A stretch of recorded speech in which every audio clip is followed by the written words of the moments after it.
E aqui uma pergunta para a gente iniciar, uma pergunta que inclusive foi feita pelo Ziel Machado na Semana Teológica. Se você perdeu, fica o encorajamento para vir na próxima e para acessar esse conteúdo gravado no YouTube.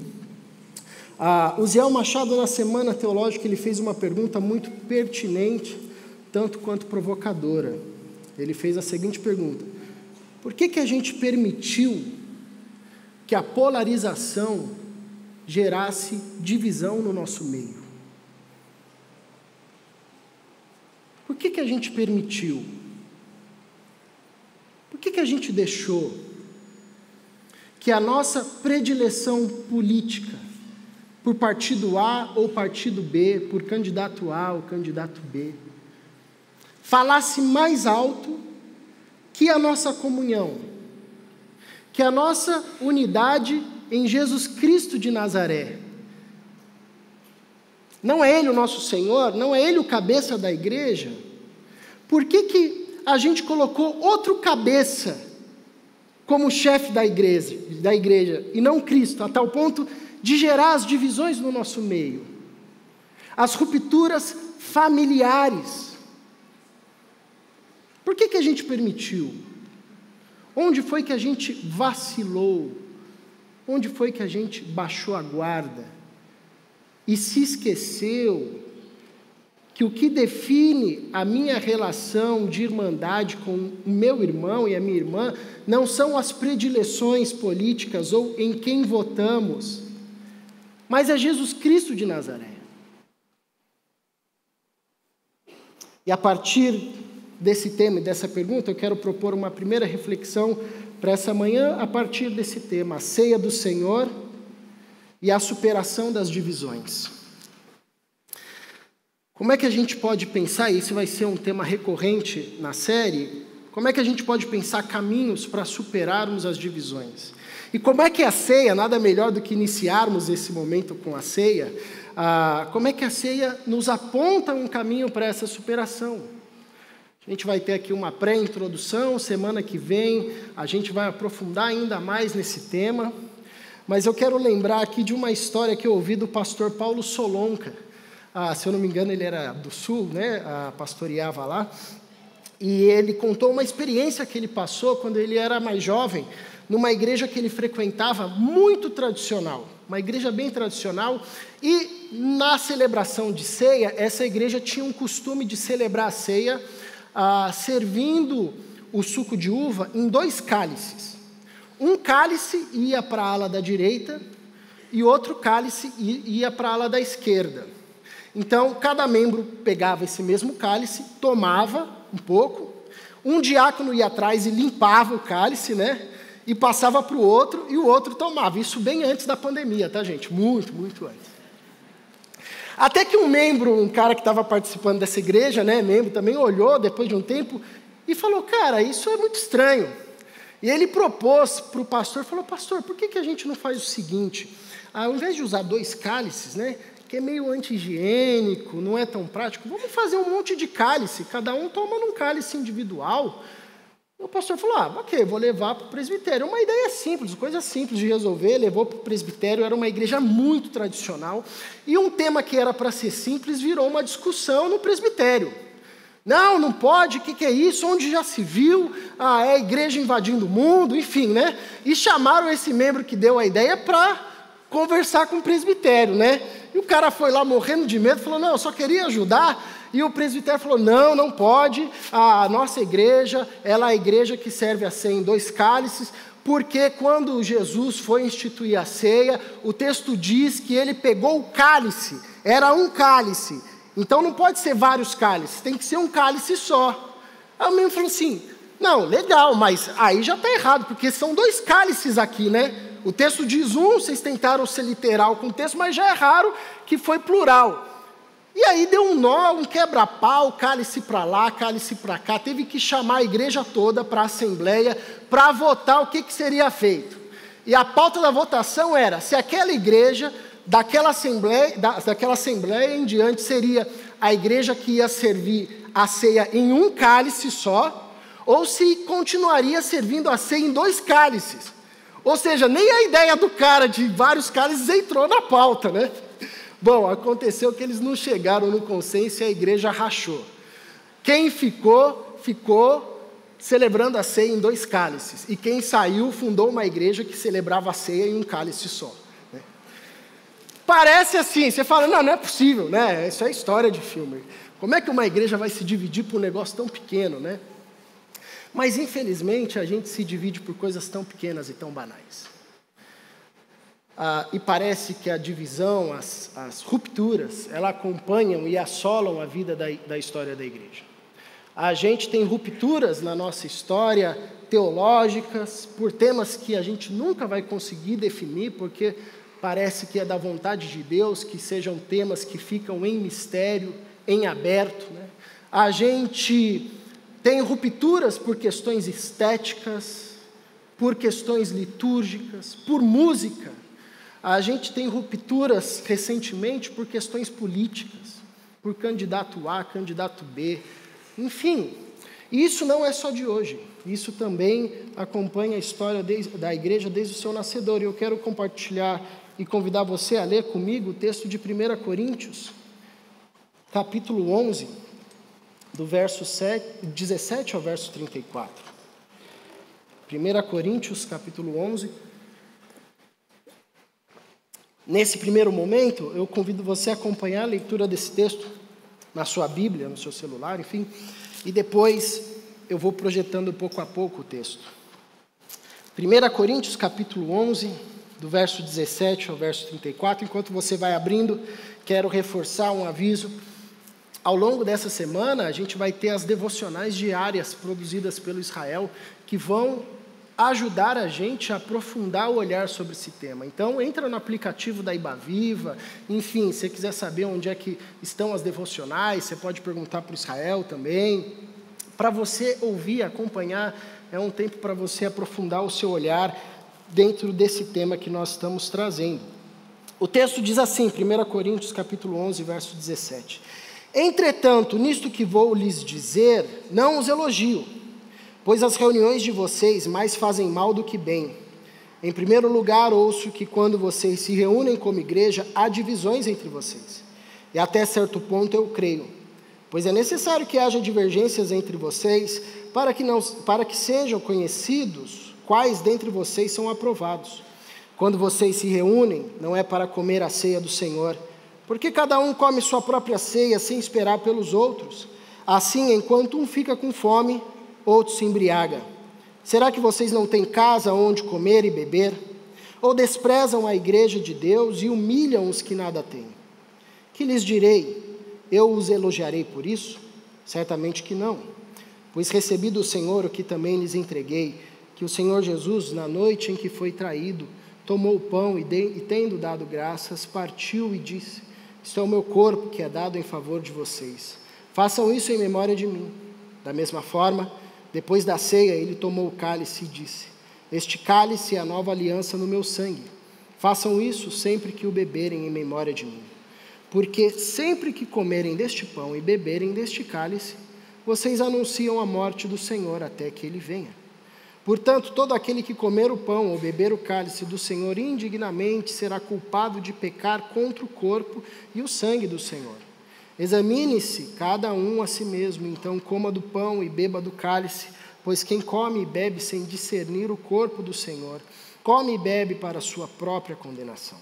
Por isso há entre vocês muitos fracos e doentes, e vários já dormiram. Mas se nós tivéssemos o cuidado de examinar a nós mesmos, não receberíamos juízo. Quando, porém, somos julgados pelo Senhor, estamos sendo disciplinados para que não sejamos condenados com o mundo.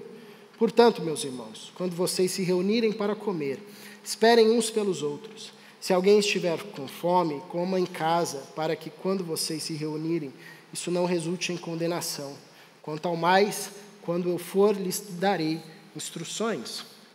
Bom, quando a gente olha para a carta de Paulo aos Coríntios, a gente vê que era uma igreja que dava muito problema, e um dos grandes problemas era a divisão. Os corintianos sempre dão problema, está na Bíblia, desde sempre, né? E é interessante que Paulo começa a carta dizendo, no primeiro capítulo, há muitas divisões entre vocês. Me veio, eu estou sabendo disso, que vocês são uma igreja que se reúnem, mas que tem muita divisão no meio de vocês. Isso era um problema crônico, e quando Paulo vai escrevendo a carta, um dos desafios era propor caminhos a partir do Evangelho de Jesus para essa superação.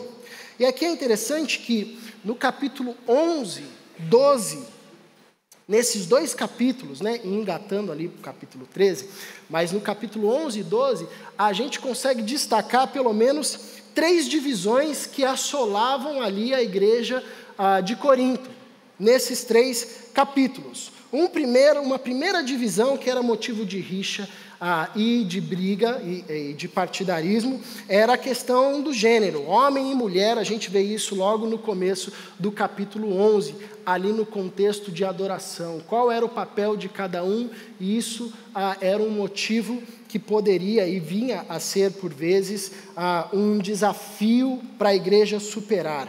Uma outra situação, que é esse texto que nós lemos, é a questão social, que promovia divisão entre ricos e pobres. E o contexto que permeia essa advertência que o apóstolo Paulo dá à carta aos Coríntios, na ceia, diz respeito a uma questão social entre ricos e pobres. A gente precisa se lembrar que a ceia naquele tempo não era como a gente faz hoje, que é mais otimizada, né? É só um pãozinho e um cálice e vamos embora. Mas naquela época, sobretudo no contexto aqui da igreja de Corinto, eles se reuniam com uma certa frequência, a igreja toda, isso pressupõe os vários grupos que se reuniam nas casas ao longo das semanas, marcavam um dia, sábado, domingo, enfim, e se encontravam todos num espaço um pouco maior, para celebrar a ceia do Senhor. Então tinha muita comida.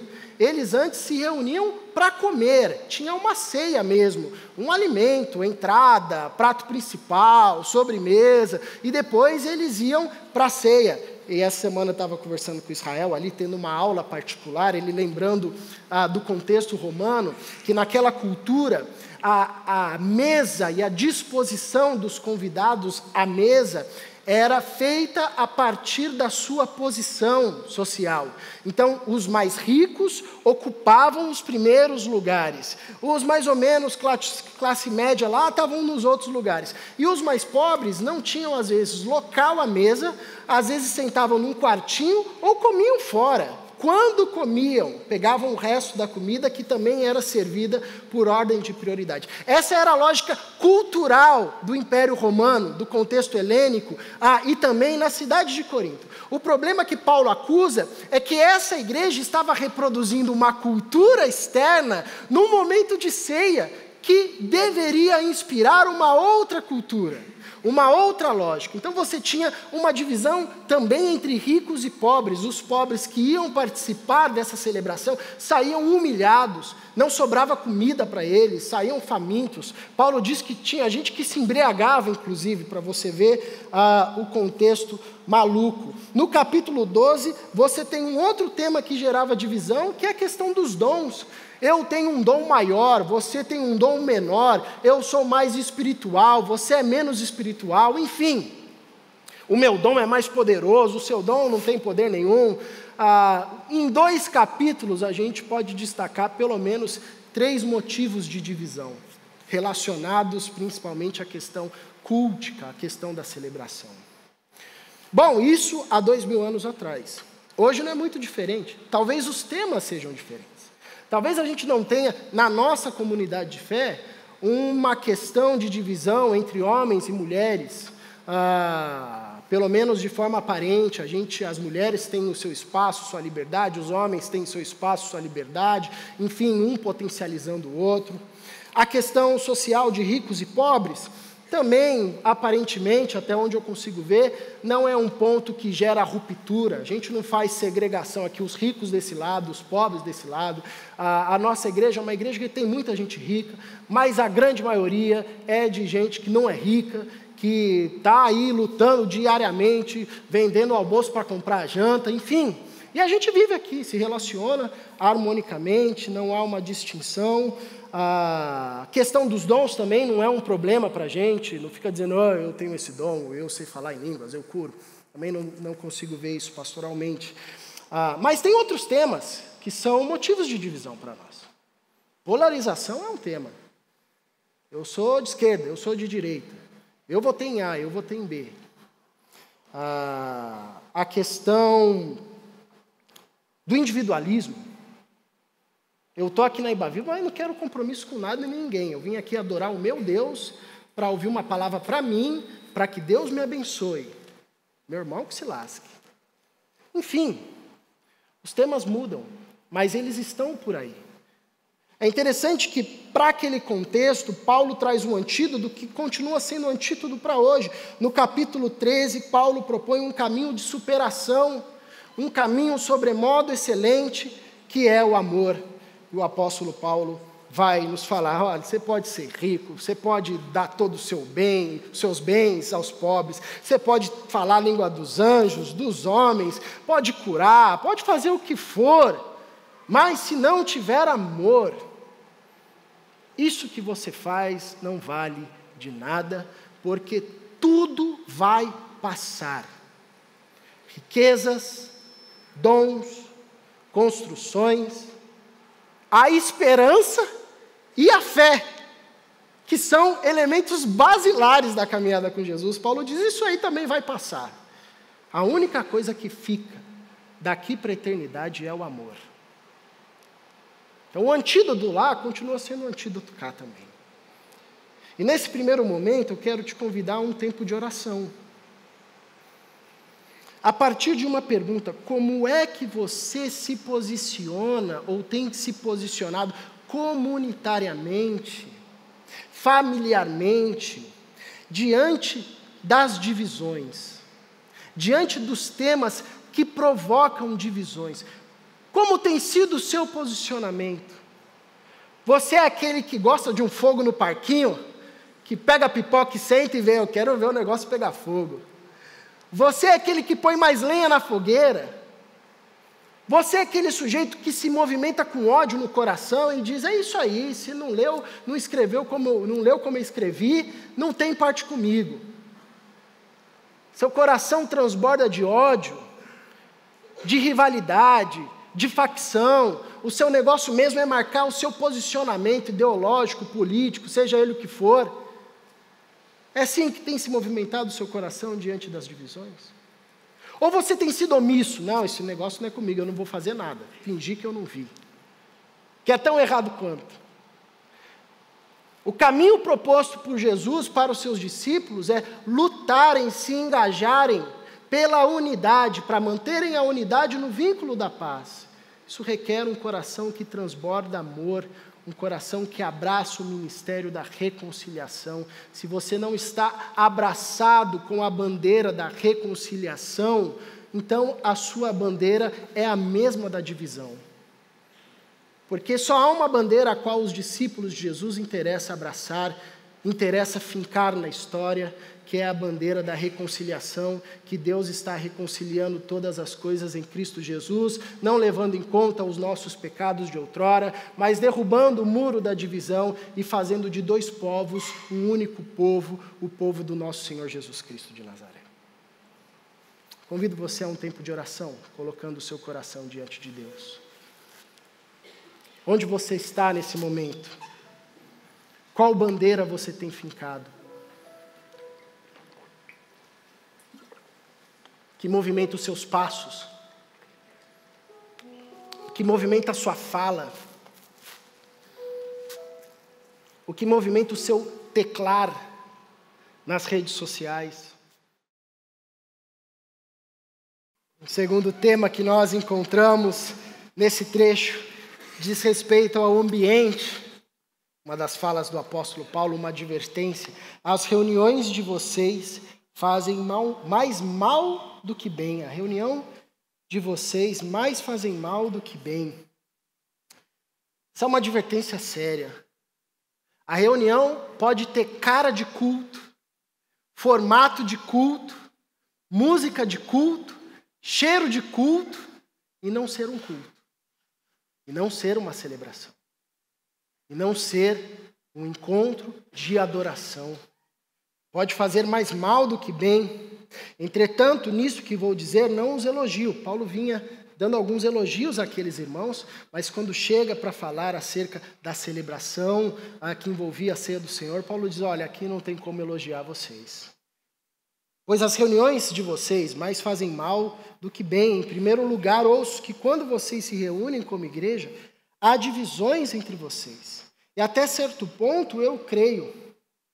As divisões ali eram claras, eram gritantes. E para o apóstolo Paulo, é até comum que se surja divisão ou divisões no meio das reuniões dos crentes. Nós também somos seres humanos e quando nos reunimos, trazemos a nossa cultura, os nossos pensamentos, as nossas ideias.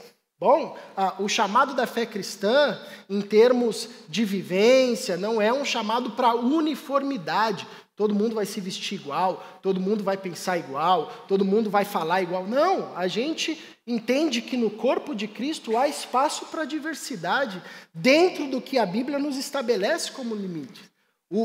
A uniformidade que nós temos é em relação a Cristo Jesus, em relação à nossa unidade em Cristo Jesus, em relação à salvação pela graça em Cristo Jesus. Há temas dos quais não há abertura mesmo para formas diferentes, porque é o que nos identifica como discípulos de Jesus. Agora, há outros pensamentos, outras perspectivas, enfim, mais práticas, mais cotidianas, que tudo bem, a gente vai ter pensamentos diferentes, e o apóstolo Paulo entende isso e continua dizendo, pois é necessário que haja divergências entre vocês, para que sejam conhecidos quais entre vocês são aprovados.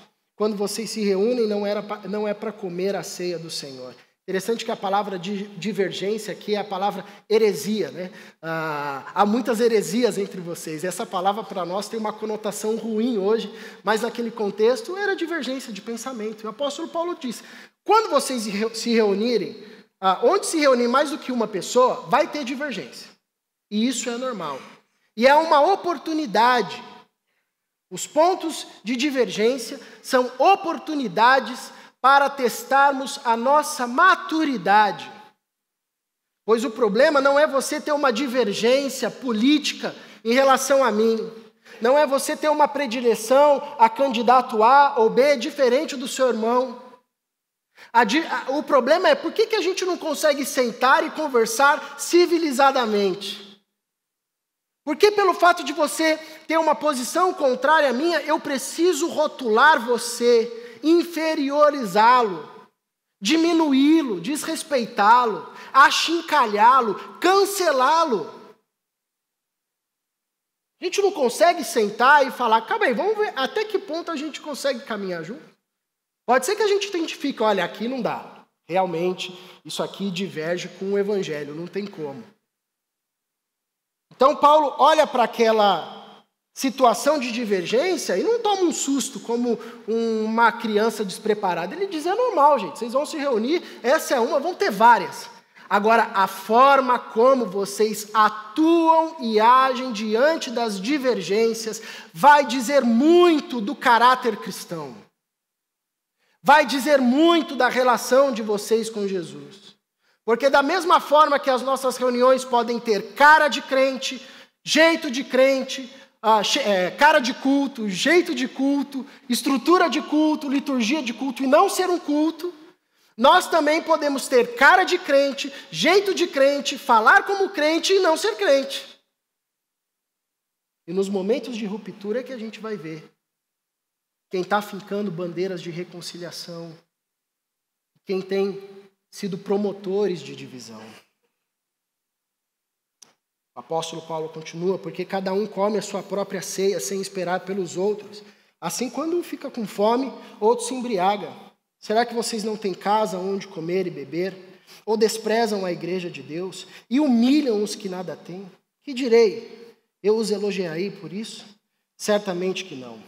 Novamente, aqueles irmãos deixaram, ao invés de serem promotores de renovação cultural, deixaram que a cultura externa do Império Romano adentrasse aquela comunidade. De tal ponto que quando eles se reuniam, eles ainda mantinham as hierarquias sociais de importância. Eu sinto primeiro que eu sou o mais rico. Se sobrar comida para o outro, o problema é dele. E os irmãos mais pobres, escravos, por exemplo, que tinham que vir depois do seu turno para a celebração, chegavam para a ceia e não encontravam nem mais comida. Eles haviam perdido a capacidade bela que a igreja do primeiro século tinha, e nós temos hoje ainda, de serem promotores de renovação cultural. Você sabe que quando o evangelho começa a ser anunciado em Jerusalém, na Judéia, em Samaria, até os confins da terra, isso começa a promover uma renovação cultural nas estruturas. Porque o evangelho era pregado e o Senhor, o sujeito rico, se convertia e começava a anunciar o evangelho aos seus membros familiares e àqueles que trabalhavam na sua casa, os seus escravos. A sua família se convertia e os escravos se convertiam. Então, quando eles sentavam à mesa, eles partilhavam um pão numa cena nunca antes vista na história. Um senhor e um escravo comendo do mesmo pão. E ainda mais, quando eles se encontravam para reunir, a celebração era conduzida a partir dos dons. Quem tinha o dom de sabedoria da palavra era quem falava, era quem ministrava, era quem ensinava. E por vezes esse era um dom do escravo. Então o senhor sentava na cadeira, o escravo se levantava com autoridade e ensinava as escrituras. Que baita renovação cultural. Que transformação de realidade. A tal ponto que Paulo vai relembrar aos seus irmãos, em Cristo não há judeu, nem gentil, nem senhor, nem escravo, nem homem, nem mulher, nem bárbaro, nem cita. Cristo é tudo em todos. E aqui, quando esses irmãos se reuniam, eles, ao invés de renovar a cultura, eles replicavam a cultura. E Paulo vai dizer, será que isso é motivo para elogiá-los? Obviamente que não. E é interessante que a ceia, e aqui é o grande coração aqui desse texto, né, a grande advertência de Paulo, a ceia, ela promove justamente o contrário. Mas parece que o enunciado é fácil. E se eu perguntar para você, você vai saber o significado da ceia. Tem a ver com partilha, com generosidade, com doação, com autossacrifício, com amor pelo próximo, enfim, a gente sabe isso de cor. Mas fazer isso descer da mente para o coração é difícil. Porque essa situação aqui não é única. Décadas antes, quando Jesus estava reunido com seus discípulos, Lucas capítulo 22, diz que no momento da ceia, quando Jesus estava explicando o significado do pão, do cálice, do seu sacrifício, diz que começou uma discussão entre os discípulos, para ver quem era o mais importante, quem era o maior, ali na mesa, sem vergonha nenhuma. E Jesus diz para aqueles discípulos, olha, entre os governadores da época de vocês, da história humana, é normal que o mais forte prevaleça sobre o mais fraco. Mas entre vocês não será assim. Quem quiser ser o maior, que seja o menor. Quem quiser ser o primeiro, que seja servo de todos. A lógica do reino de Deus é contrária à lógica humana, é contrária à cultura humana. E toda vez que nós nos reunimos para celebrar o Senhor, para celebrar a ceia do Senhor, tem que ser apegados a essa contracultura.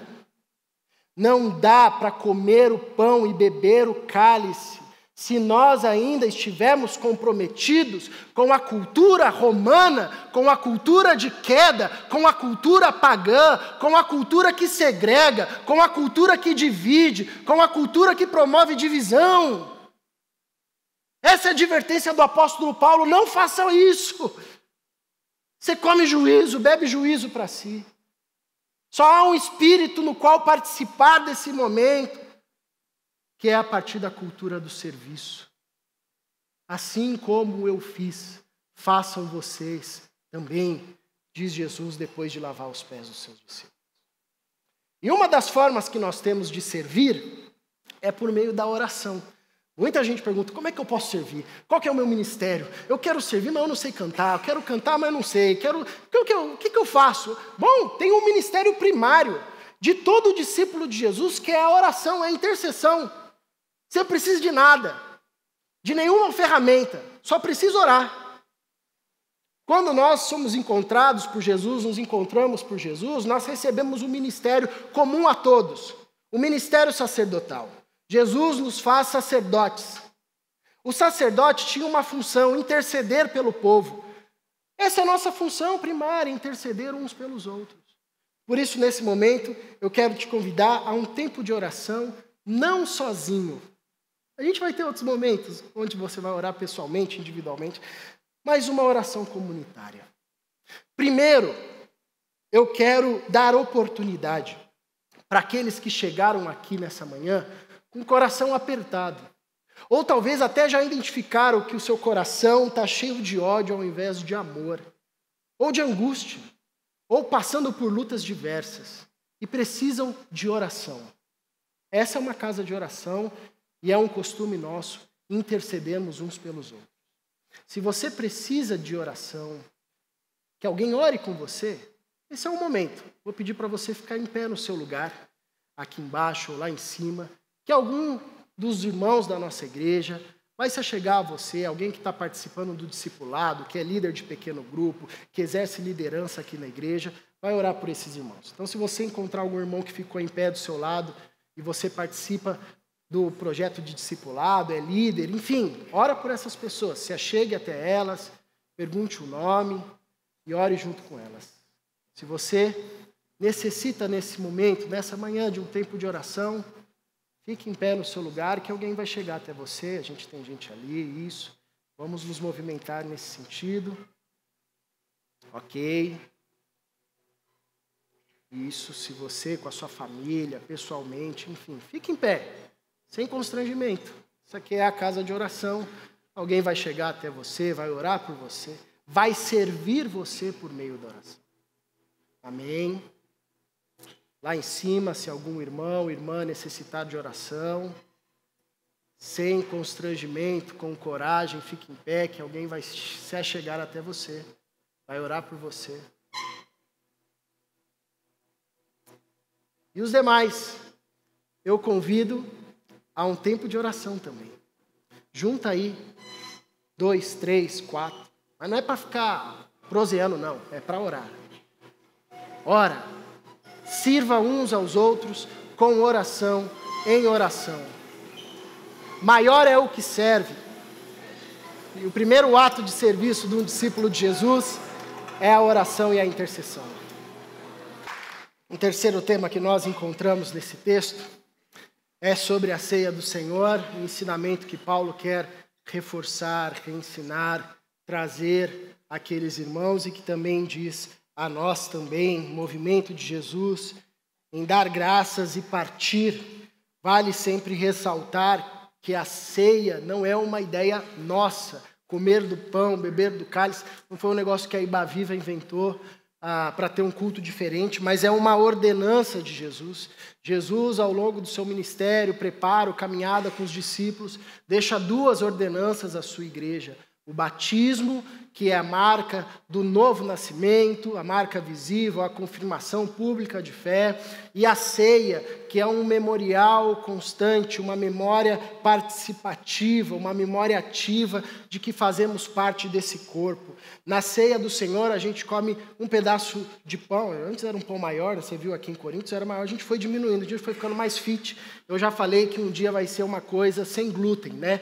Mas até lá ainda sobra um pouquinho de pão, um pouquinho de carboidrato, e o suco de uva. São os elementos que compõem aí a ceia do Senhor. O pão representa o corpo de Cristo, o suco de uva representa o sangue da nova aliança. Há interpretações diferentes para esses elementos, mas nós, protestantes, entendemos que até no meio dos protestantes há também divergência, mas nós protestantes, batistas, né, compreendemos que o pão continua sendo pão, o suco de uva continua sendo suco de uva. Quando a gente ora, eles não se tornam espirituais, especiais, eles não se tornam parte do corpo de Cristo, eles não se tornam parte do sangue de Cristo. Continua sendo pão, o pão comum, o suco comum. O que marca esse movimento não é o elemento em si, não é o pão, não é o cálice. O que marca esse movimento é maior. É a comunhão em volta da mesa, o relembrar do sacrifício de Jesus. Esse é o ponto essencial que aqueles irmãos tinham esquecido e que a gente se esquece também. Aqueles irmãos se esqueceram do significado desse movimento. Por isso Paulo diz: pois recebi do Senhor o que também entreguei a vocês, que o Senhor, na noite em que foi traído, tomou o pão e, tendo dado graças, partiu e disse: isto é o meu corpo, que é dado em favor de vocês. Façam isso em memória de mim.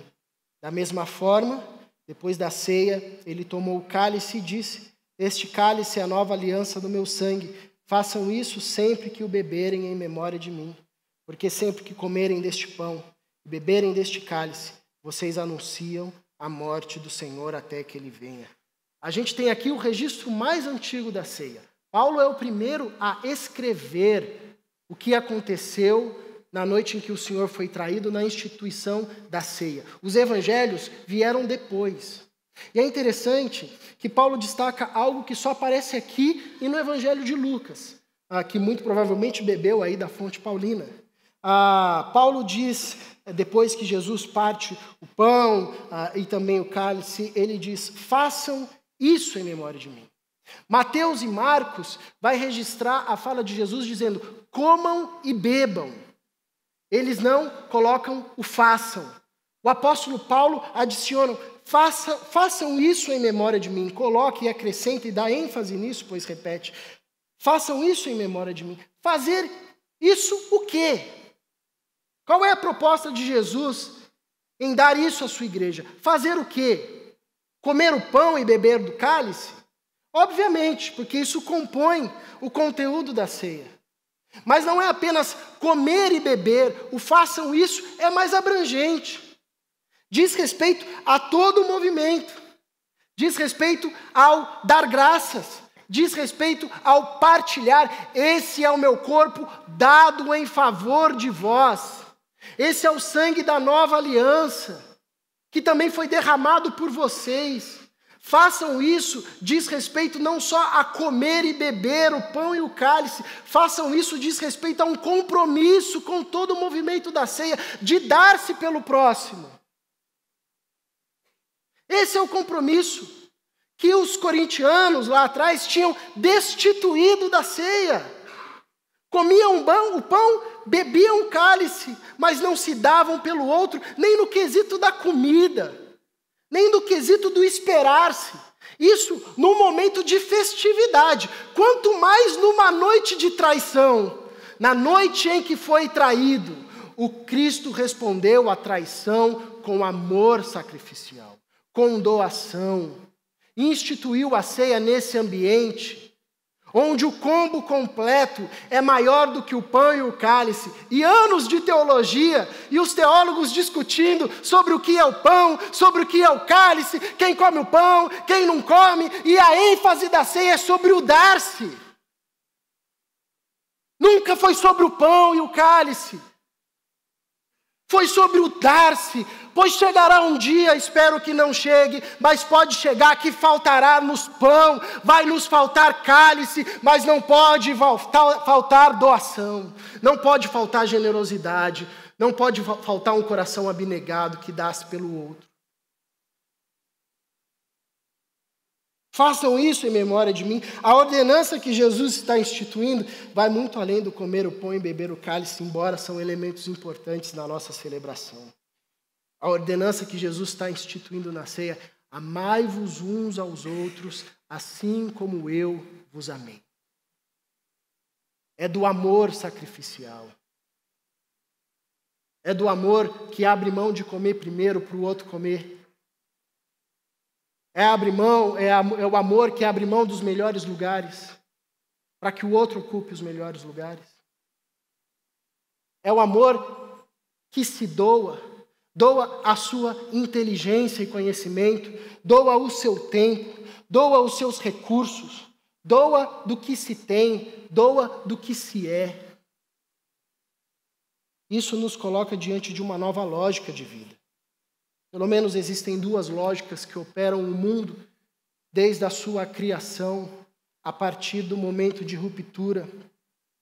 Uma primeira lógica é a lógica da queda, que a gente encontra em Gênesis e acompanha a história e que contrapõe uma segunda lógica, que também acompanha a história, que é a lógica da graça. Há um povo que insiste em manter-se, construir-se a partir da lógica da queda, que forma os seus projetos a partir da lógica da queda, que constroem cidades, sociedades, culturas a partir da lógica da queda. Mas há um povo na história, e sempre existiu, homens e mulheres, adultos, crianças, jovens, no quais Deus levantou, que optou por um outro caminho dado por Deus, que é construir história, relações, família, sociedade, cidade, estruturas, tecnologia, não a partir da lógica da queda, mas a partir da lógica da graça. A lógica da queda a gente vê bem em Gênesis 3:6, o relato da queda, quando a mulher viu que a árvore parecia agradável a paladar, era atraente aos olhos, e além disso desejável para dela se obter discernimento. Tomou do seu fruto, comeu e deu ao seu marido, e ele também comeu. A lógica da queda é movida pelo desejo, o desejo individual, o desejo que é contrário à vontade de Deus, à lei de Deus. Deus diz, pode comer de toda a árvore, mas tem uma árvore que você não pode comer, a árvore do conhecimento do bem e do mal. A lógica da queda é uma lógica insaciável, nada basta, nada nos alimenta, é necessário que a gente extrapole os limites, vá além, porque todas as árvores não são suficientes para quem é movido pela lógica da queda. Uma mulher só não basta, um marido só não basta, uma vida com um sustento digno só não basta. É necessário ter mais, é necessário acumular mais, conquistar mais. É a lógica da queda.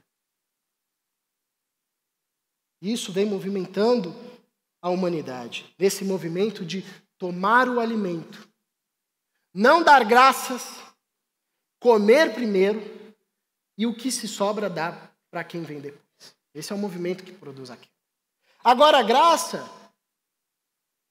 é outro movimento, expresso a todo o tempo nas Escrituras, e aqui, 1 Coríntios 23:24. Pois recebi do Senhor o que também entreguei a vocês, que o Senhor Jesus, na noite em que foi traído, tomou o pão, tendo dado graças, partiu e disse, isto é o meu corpo que é dado em favor de vocês, façam isso em memória.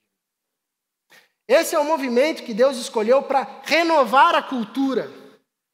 Movimento da graça, de gente que entendeu o amor de Deus, o evangelho de Jesus Cristo, rendeu o seu coração e vive uma vida empenhado em contrapor a cultura da queda. Como? A partir da cultura da graça.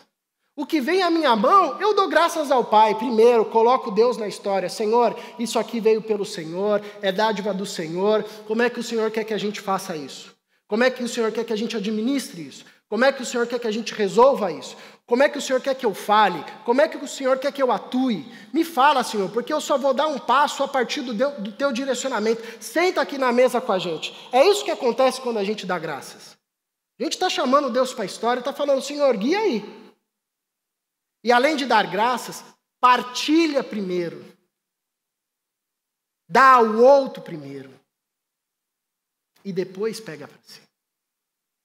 O movimento da queda é de tomar, não chamar Deus para a história. Comer primeiro e depois dar o que sobrar.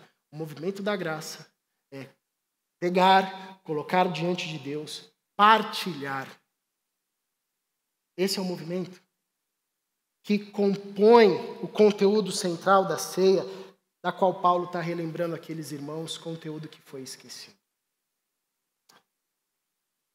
Eu quero te convidar para mais um momento de oração, aí sim, individual, pessoal. Você pode ficar à vontade se quiser se ajoelhar, sentado como você está. Pensando e colocando o seu coração diante de Deus. Qual lógica você tem vivido? Qual lógica tem operado no seu coração? A lógica da queda?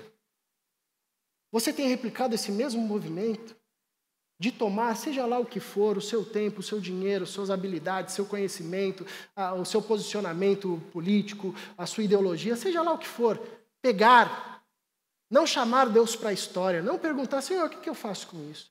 Governa aqui, o Senhor que vai direcionar, para onde o Senhor apontar, eu vou. Encher-se primeiro e depois, se sobrar, dar para o outro. É esse movimento que tem conduzido a sua vida? Esse movimento é incompatível com a ceia do Senhor Jesus Cristo. Esse movimento não pode permear o coração do discípulo de Jesus. Isso não significa que não iremos recair por vezes nesse movimento. Mas um discípulo de Jesus reconhece, confessa e diz, dá-me um novo coração e uma nova mente, imbuídos pelo movimento da graça, pela lógica da graça e não mais da queda. Ou o que tem movido o seu coração tem sido a lógica da graça. Glória a Deus por isso, louvado seja o nome do Senhor. Porque isso não vem de você, é dom de Deus, obra do Senhor, quebrando a dureza do seu coração, contrariando séculos e séculos, milênios de uma natureza formada, formatada, alimentada por uma lógica da queda, que hoje vislumbra um novo jeito de olhar para o mundo, a partir da lógica da graça, onde se toma qualquer coisa, chama a Deus para a história, partilha entre os irmãos. Convido você para um tempo de oração, colocando o seu coração diante de Deus.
Paizinho, nós confessamos os nossos pecados diante do Senhor, reconhecendo que o nosso coração é corrupto e, por vezes, insiste em nos conduzir para essa trilha da queda, de uma lógica que é anti-reino de Deus, contrária àquilo que o Senhor nos chama a viver.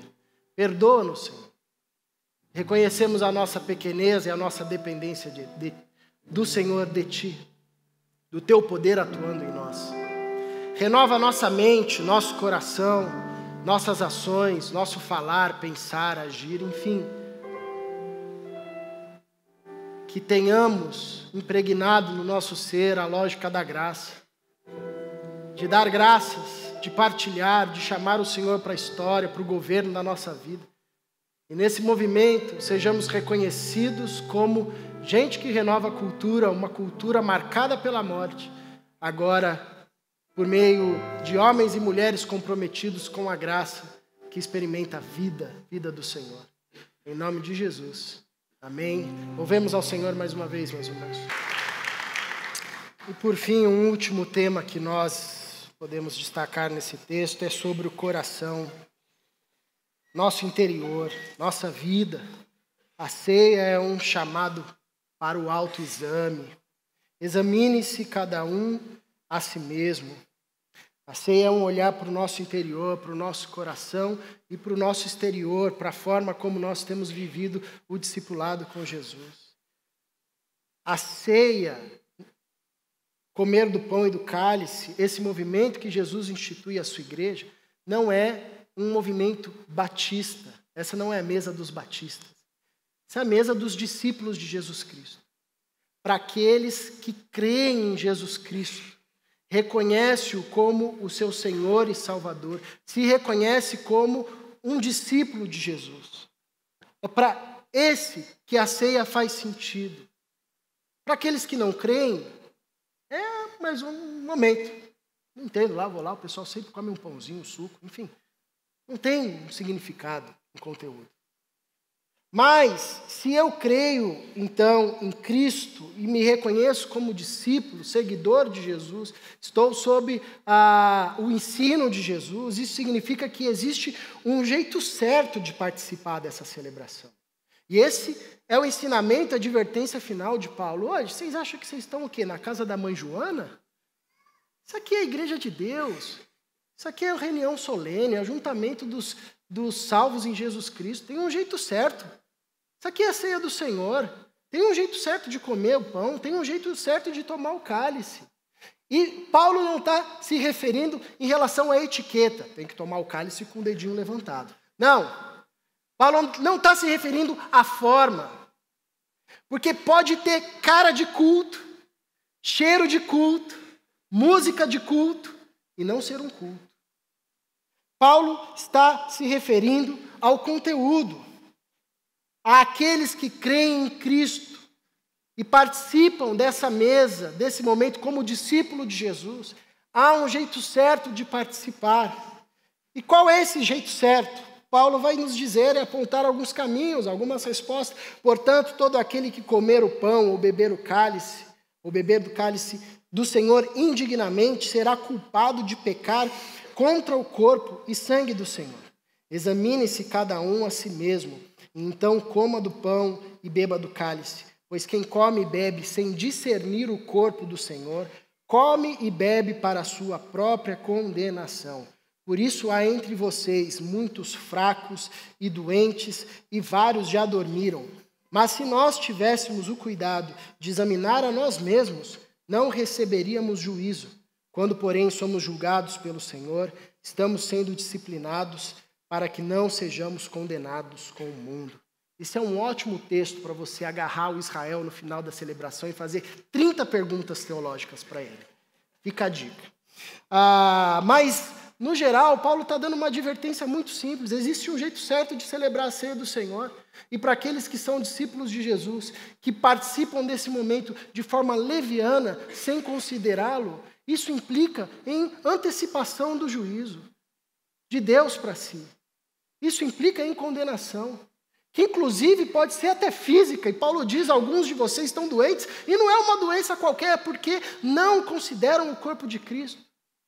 Não vivem do jeito que são chamados a viver. Qual é o jeito certo, então, de participarmos?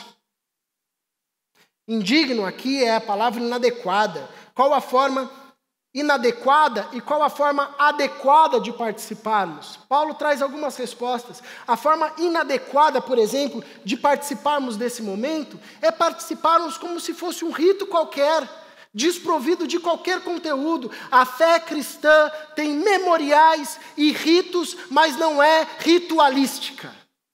Não é o rito pelo rito. Não é o pão, não é o suco de uva. É o conteúdo disso. E uma forma indigna é participar das celebrações e dos cultos que promovemos como se fosse um rito frio automático. Quando nós nos reunimos para invocar o nome do Senhor, esse espaço se torna solo santo, terra sagrada, para a gente tirar as sandálias dos pés. Só que ao longo da vida a gente vai se esquecendo disso, a oração vai se tornando pragmática, o louvor, a celebração vai se tornando ritualístico, o pão e o suco de uva vai se tornando ritualístico. Um jeito inadequado é participar disso como um rito qualquer. Um jeito adequado é celebrar a ceia consciente do seu conteúdo. Façam isso em memória de mim. Muito mais do que comam e bebam, façam isso. Considerar o seu conteúdo e as suas implicações. Que era o que a igreja em Corinto tinha esquecido, o pão e o vinho estavam lá, mas o dar-se pelo outro não estava. Não havia consideração da fé que era exercida diante de Deus e diante do próximo. Por isso Paulo relembra, Deus advertiu vocês de muitas formas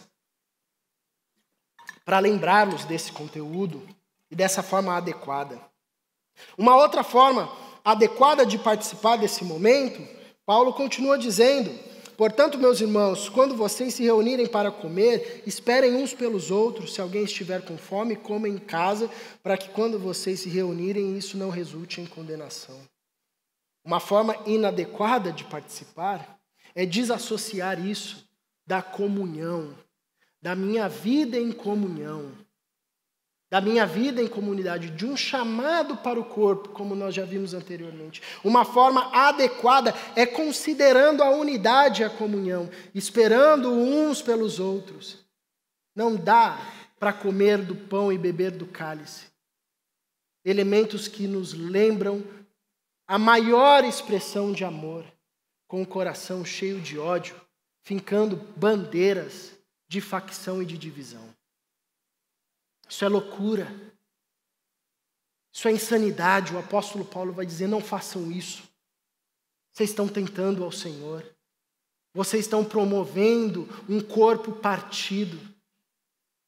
O único corpo partido que os discípulos de Jesus conhecem é o corpo de Cristo. Que parte o seu corpo, para que nessa partilha nos encontre cada qual nas suas mais profundas divisões e facções. E de tantos, faça apenas um povo. Reconstrua uma unidade em algo que humanamente é impossível. Essa é a forma adequada de participar desse momento.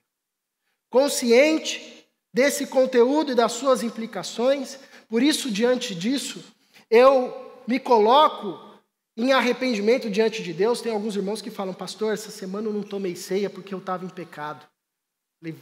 Mas aí, você não pediu perdão? Não sabia, eu podia. Mas é claro que pecou, irmão. Reconheceu o pecado? Se arrependa diante de Deus. Foi uma ofensa a alguém? Retrate. E celebre a ceia do Senhor. Ela é para pecadores, que se reconhecem como pecadores. Isso faz parte da caminhada com Jesus. Então, essa consciência do conteúdo e do reflexo na vida, assim como uma consciência comunitária. Esperem uns pelos outros. E é nesse espírito que eu quero te convidar a participar desse momento. Quando você entrou ali, você viu um kit ceia. Aqui é a igreja dos vários cálices.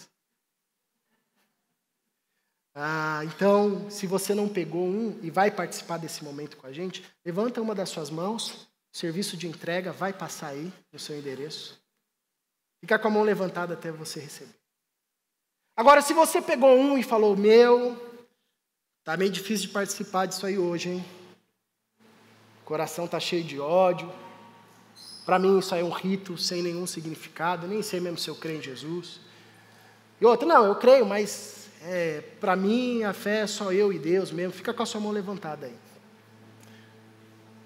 Eu estou, na verdade, lutando contra a unidade ao invés de promover a unidade. Estou gerando facção. Sou violento contra os meus irmãos. Quero matar, cancelar mesmo. Minha sugestão é: coloca no bolso. Resolva-se primeiro com o Senhor Jesus Cristo. Resolva-se primeiro com a sua comunidade de fé. Os pastores estão aqui, os presbíteros estão aqui à disposição. Não faça isso de forma leviana, pois quem come e bebe sem discernir o corpo, tanto o sacrifício de Jesus quanto a comunidade de fé, come e bebe juízo para si. Esperem uns pelos outros. que me faz lembrar uma história que um missionário contou uma vez, de uma experiência que ele teve no campo. Depois de trabalhar muito tempo com uns indígenas de uma tribo, ele quis fazer uma programação diferente e promoveu uma Olimpíadas. E a primeira prova era a corrida de 100 metros. Pegou lá os mais jovens, colocou todo mundo enfileirado e falou: no já você sai correndo, quem chegar lá primeiro ganha. E ele falou já, e todo mundo saiu junto e chegou junto. Todo mundo atravessou a linha junto. Aí ele chamou todo mundo e falou: não, gente, é o seguinte, isso aqui é uma corrida, 100 metros, para ver quem é o mais rápido. Então vocês têm que correr rápido, para todo mundo ir rápido e alguém chegar primeiro rápido. Ah, não, tudo bem. Colocou todo mundo, falou já, todo mundo correu rápido. Saiu junto e chegou junto rápido. Falou: gente, calma aí, deixa eu explicar de novo. E aí o intérprete dele disse: olha, não adianta. Essa cultura não conhece essa ideia de chegar primeiro e de só um ganhar. Essa cultura vive a partir de uma lógica onde todo mundo chega junto, onde todo mundo ganha junto. E se não chegar junto, não vale. E se só um ganhar, não valeu. Isso é a cultura do reino de Deus. Esperem uns pelos outros. A gente chega junto. Não é quem chega primeiro, não é quem ganha primeiro. A gente chega junto. E a ceia é essa lembrança de que juntos comemos do pão e do cálice. Tenha mais um tempo de oração e depois nós vamos comer e beber do cálice